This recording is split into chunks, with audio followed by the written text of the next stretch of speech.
Hello, Bronco fans and football fans everywhere. Welcome to Broncos Breakdown. This is Wednesday, July 27th, 2021. I'm your host, Bronco Bill. Let's get right into the topics. I have quite a few Avalanche topics, some Denver Bronco topics, obviously. I got some other news involving other players and sports and things of that nature. Let's jump right into it.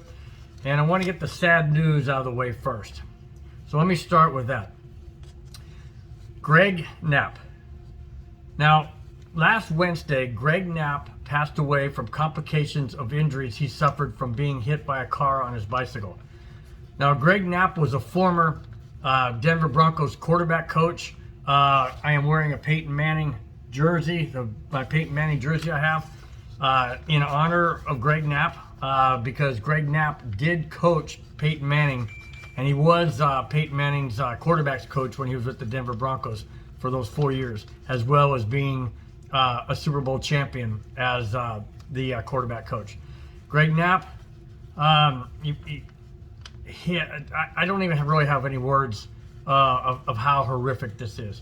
He was struck by a vehicle while riding his bike in Southern California, and unfortunately he succumbed to his injuries and he passed away. No other further details as far as funeral or anything of that nature, but just a very, very, very tragic and heartbreaking situation. Greg Knapp, thanks for everything you did in Denver. You'll be missed. All right, let's go to some better news. Giannis Donskoy. I'm sorry about that. The Seattle Kraken hockey team has selected Giannis Donskoy and has taken him away from the Colorado Avalanche. However, they didn't select Gabrial Landeskog, and that's a great thing, and I'll tell you why. Gabrial Landeskog has signed an 8-year deal keeping him in Colorado. The terms and money weren't disclosed, but is believed to be in the neighborhood of $50+ million. Now that's fantastic news, because Landeskog is very, very instrumental in the Colorado Avalanche #1 line. He's a captain, and you definitely don't want a talent like that going to an expansion team or any other team for that matter. And it's wonderful news because it's an 8-year deal. It's not a 1-year or 2-year extension. It's an 8-year deal. That's going to keep him in Colorado for many, many years. So hopefully the Avalanche can build on that. Well, to a certain extent they have, because not only did Landeskog sign an 8-year deal, but Cale Makar and the Colorado Avalanche have agreed on a 6-year, $54 million contract, keeping Makar and Landeskog in Colorado for a very, very long time. Now, Cale Makar is very instrumental as well, because he's a great scorer. He's a great defensive. He's great on defense, and he's part of the chemistry of the Avalanche. Now, Avalanche obviously can't keep everybody, and that's why Giannis Donskoy went to the Kraken. Well, I got other news about the Avalanche and the Kraken, and here it is. This one is not good. Philipp Grubauer and the Seattle Kraken have agreed on a 6-year deal that takes our #1 goalie, our starting goalie, our #1 goalie in Philipp Grubauer away from Colorado. And now he goes to the expansion team, the Seattle Kraken. Well, yeah, that bugs me. That frustrates me. That angers me. Because Grubauer was our only goalie. Now who do we have? Oh, that's right. We did sign our backup, Jonas Johansson. Why? Why did Joe Sakic not sign Grubauer? Sure, it's going to cost money. Sure, it could probably strap the Avalanche either for this season or strap them down, in seasons to come. I understand that. But what are the Avalanche doing? They sign Landeskog, they sign and extend Makar, but you get rid of your goaltender and you keep Jonas Johansson. You know, I don't know what to say about that. I mean, what they did was they basically took a step backwards. Because when you get rid of your number one goalie, which is like letting go of your number one quarterback, and then going with your backup, basically what you're telling the fan base and myself, because I'm a huge Avalanche fan, basically what you're telling me is, hey guys, we got Landeskog back and we kept McCarr. Oh, but we can't sign everybody, so we're going to let go of our number one goaltender. I don't know what Sakic is thinking. I don't know where his head is at. But I sure do hope that he has a backup plan and he has a goalie that he feels he can bring in and be that number one guy. Because letting Grubauer go and go to the Kraken for 6 years? Well, obviously they believe in him. So why not Sakic? I mean, it wasn't it wasn't Grubauer's fault that we didn't advance in the playoffs. He had to keep playing and playing and playing because we didn't have a quality backup. And Johansson was there. But Grubauer had to keep playing because the confidence wasn't in Johansson. Well, up until now, I guess. Because obviously Sakic didn't protect Grubauer. I don't know, guys. I just don't know. I try and figure out where he's going and what they're doing, but I guess I'll just have to wait and see like everybody else. Okay, let's go to Tom Brennaman.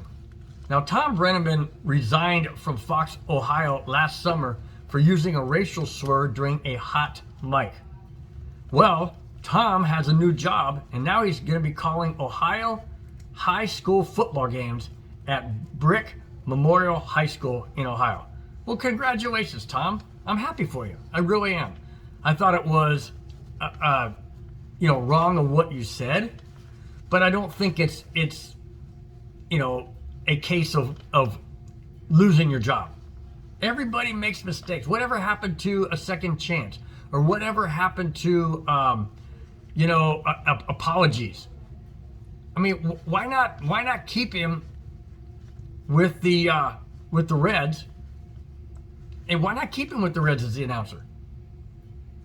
I mean, has this country gotten so soft that we cannot accept a forgiveness or an apology and then followed by a forgiveness? We can't do that now? We automatically have to fire people or force them to resign and cut their pay and chop them off at the knees because they made a comment? Okay, people make comments all the time. I understand, guys. It was live. It was in a baseball broadcast. It went over the air. I get that. But my point is simply this. Would you want to be fired for saying something maybe to your buddies, or maybe it was overheard by someone and now you're going to get fired because you said something or you feel a certain way? Whatever happened to, like I said, whatever happened to second chances? If he screws up again, then yes, let him go. But a one and done? I've never been in favor of a one and done. So congratulations, Tom. I'm happy for you. I'm glad you're back into broadcasting. And even though it won't be, nationally televised, that kind of thing, at least you're back doing what you love to do. Congratulations. I wish you all the best. All right, let's go to the Cleveland Indians. Oh, my gosh, speaking of insults and saying things you shouldn't say or whatever, here we go. The Cleveland Indians are changing their name to the Cleveland Guardians beginning in 2022. The change comes due to protests calling the team name and former Chief Wahoo logo derogatory, racist, and offensive. Are you kidding me? Really? Come on, guys. A nickname is to honor a race or honor a place or something that is associated with that team, that city, that state. Let me give you examples. The Minnesota Vikings. Okay, now we all know that Vikings were very ruthless people and things of that nature, but a lot of that type of nationality settled in Minnesota. So they gave them the Viking name. They made the Minnesota Vikings that name because it honors the Vikings and it honors that heritage and that culture. Okay, let me give you another one. How about the Chicago Blackhawks? That's an Indian name. That's also what they were known as. The Cherokees, the Blackhawks, I can't think of some other Indian ones right now offhand. But you get what I'm saying. How is the Cleveland Indians, the name Indian, derogatory? I don't get it. I really don't understand. So what's next? The Minnesota Vikings are gonna have to change their name? Chicago Blackhawks gonna have to change their name? Well, it's ridiculous. It's an honor to be associated with a city logo or a city nickname because that is showing respect and honor to whatever that nickname is. Even the Denver Broncos.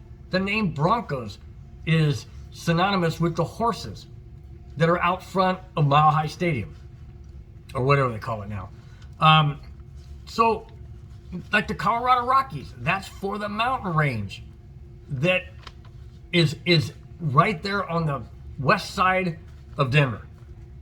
They're honoring and showing that to everyone that Colorado has the Rockies. Denver has the Broncos. Colorado has the Avalanche. So I don't understand. People are too thin-skinned these days.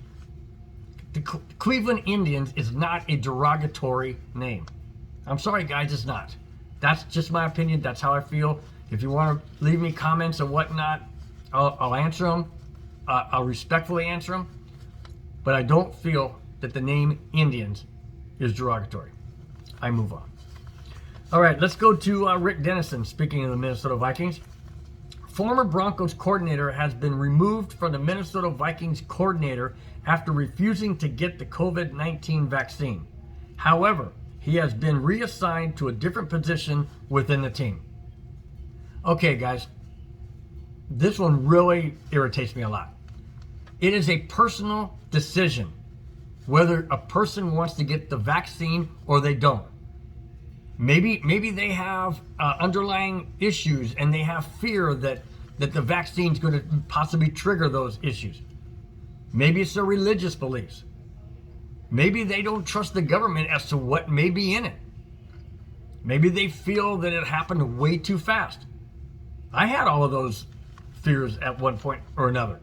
Not underlying issues, but government, it happened so fast, what do they have in it? What's the, are they trying to control people now? That kind of thing. But to make it mandatory that you get the vaccine in order to keep your job and your position of which you were hired for, I think has gone way too far. I don't agree with it. Again, it's a personal decision. It's not a mandated government issued forcibly to get the shot. This is a free country, or at least it used to be. So what's next? You don't agree with a certain topic or a certain issue? Now they're gonna fire you because you don't agree with it? Well, he didn't agree to get the vaccine. But I'm glad the Vikings did the right thing, and at least they kept him on the team in a different position. I think it's wrong that they removed him. I think it's absolutely wrong that they removed him from being the coordinator. If everyone else on that team decided to get the vaccine, they're immune to getting anything he may have. It would be his choice if he got sick. It would be his choice if he came down with the virus. But again, that's his choice. If he refuses to get vaccinated, then it's his choice. But I'm glad once again that the Vikings did the right thing and they kept him on board. All right, let's go to Aaron Rodgers. Now, the Aaron Rodgers news is always been front and center for the last several videos I've done, and it's no different. But there is one thing that is different, and that is Aaron Rodgers has reported to the Green Bay Packers in what is being reported by NFL Network that he intends to play this season with the Packers. With Rodgers playing this season, the Packers will let him seek another team after the 2021 season. So that tells me that Rodgers caved in. Rodgers caved in to the Packers because he did not want to lose his salary. I can't blame him. 31, 32 million, whatever it is. I can't blame him for caving in under those circumstances. However, I don't have that much respect for him that I did before because he said he wasn't going to play for him. And he was going to hold out. And he was going to retire. And he was going to do all these different things that obviously he's not doing. I mean, talk is cheap. Actions speak louder than words. And his actions of going back to Green Bay for this season tells me that he caved. Now, that being said, there may have been a deal where he said, I will come back and play with you this season as long as I can go to another team next year. Now, if that's the case, then okay, I got a little bit more credibility towards him, coming back. But if it's just strictly him coming back because he caved in and he didn't have the guts enough to retire or to do whatever, okay, then that, I don't hold a whole lot of credibility in what he says and does. But it sounds to me like there was a deal that was struck where he comes back and plays this year for the Packers, and then next year he can seek another team. Well, next year, guys, he's going to be what, 35, 36? I don't know. Maybe he's older than him. Maybe I think he might be even 38. So, he's going to be 39 next year. And I know Tom Brady is, he's in his 40s and he's still playing, he's still winning championships. But there's only one Tom Brady, guys. I don't know of too many athletes in any sport of a physical nature like football where a person's going to be playing late into their 40s, unless you're a field goal kicker or a punter. So, looks like Aaron Rodgers is going to be a Packer this year.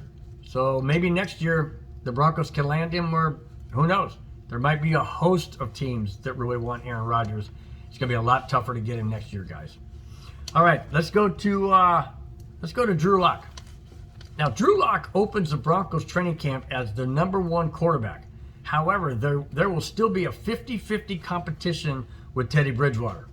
Now, the reason why Drew Lock is the #1 quarterback in training camp to start out is because he's been on the team. He knows the playbook. He knows the receivers, and he knows the team where Teddy Bridgewater is only coming in, and this is his first year with the Broncos. So I understand that. I'm glad that there's a 50-50 competition. There should be. Drew Lock should not be handed the starting quarterback sight unseen going back on 2020 season. Absolutely not. And I sure hope that Bridgewater pushes him. And if Bridgewater turns out to be the #1 quarterback, great. Great. I don't care who it is. I just want this team to win. And I know that the majority of the wins are going to have to come on the defensive side. Whether the defense scores a winning touchdown or holds the other team to not scoring late in the game or whatever it is. But I just want this team to win. I'm tired of Drew Lock throwing to triple coverage when he has a guy underneath wide open. I'm sick and tired of this losing. And I'm tired of not having a quality quarterback. So let's hope that Teddy Bridgewater can push Drew Lock. And if it's Drew Lock as the starting quarterback, then I hope that he has cleared up whatever he has going on inside his head, that he just can't grasp the playbook or go through his progressions and hit the wide open receiver. So I wish him the best. Von Miller Now, Von Miller has said that he wants to play for another 5 to 7 years. He also wants to be a Denver Bronco for his entire career. But Von is 32 years old, and his future in the league is far from certain. Well, the reason why it's far from certain, not only because of age, even though 32 is not really that old, yeah, it's getting up there in football years, but it's due to the fact that he missed all last season to an injury. Now, if he cannot come back 100% or, get off his blocks and rush the passer like he has in the past, then yeah, this may be his last year in Denver. And it also may mean that, if he goes to another team, it might be on a 1-year deal. Or if Denver keeps him, it might just be on a 1-year deal. So I really hope that Von Miller comes back strong. I hope that this season is his breakout season after his injury. I hope he's able to regain that form that he had in the 2015 season that led to the MVP of the Super Bowl. I just don't know. I just don't know, because injuries are very, very difficult to figure out until you're actually in actual NFL speed game. So Von, I wish you the best. I wish you all the success. I hope you stay a Bronco for your entire career. I just don't know what this year's going to produce. All right, let me finish up with NFL news. Now, this is interesting, and I'm not quite sure I agree with it, but I also don't know what the alternative would be. So here we go. This is my final topic of this video. The NFL has announced for the 2021 season the following. A memo went out to all teams stating that if a game cannot be rescheduled during the 18-week schedule due to the COVID-19, the team with the outbreak will forfeit and be credited with a loss. In addition, players on both teams will not be paid for the lost game, and the team responsible for the canceled game due to unvaccinated player or players will cover financial losses and be subject to potential discipline from the commissioner's office. Now, that's a big, big statement to swallow, so let me break it down for you. Basically, this is what it says. If there's an outbreak, let's say the Denver Broncos have an outbreak, heaven forbid. I know I probably shouldn't use this, use a Bronco team. Don't want to give them any bad luck, but since I started, let me just finish with that. Let's say the Denver Broncos have 3 or 4 guys, key players, that have the virus. Let's say it's Drew Lock, Teddy Bridgewater, and the center, and let's say a running back. Okay, let's use that. Now, if they cannot play the game and it cannot be rescheduled because of the virus, the Broncos would have to forfeit that game, and the players involved that have the virus would not be paid, and they could come under potential discipline from the commissioner's office. Now, what that entitles, I'm not exactly sure. I don't know what the discipline would be, but that's not what I'm referring to. What I'm referring to is the potential discipline. Now, would that mean because that they didn't follow protocol, that they weren't vaccinated? Again, if it's their choice not to be vaccinated, they could be subject to discipline, which again, I don't condone. I don't agree with penalizing somebody because they don't want to get vaccinated. But obviously, that's the NFL rule. And again, that's being forced upon for these guys to get vaccinated when they possibly, for whatever reason, feel it's not in their best interest to do so. Everybody has reasons for doing or not getting the vaccine.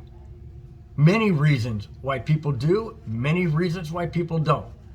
It's a choice. But the NFL has made it clear that games that cannot be rescheduled in the 18-week season of the scheduled season, they will have to forfeit, players will not be paid, and they could possibly come under discipline from the commissioner's office. Wow, guys. Well, get ready for football in September. We'll see what happens. That's it, guys. That's all I have.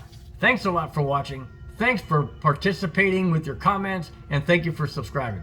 We'll talk to you next week. In the meantime, take care. Bye-bye.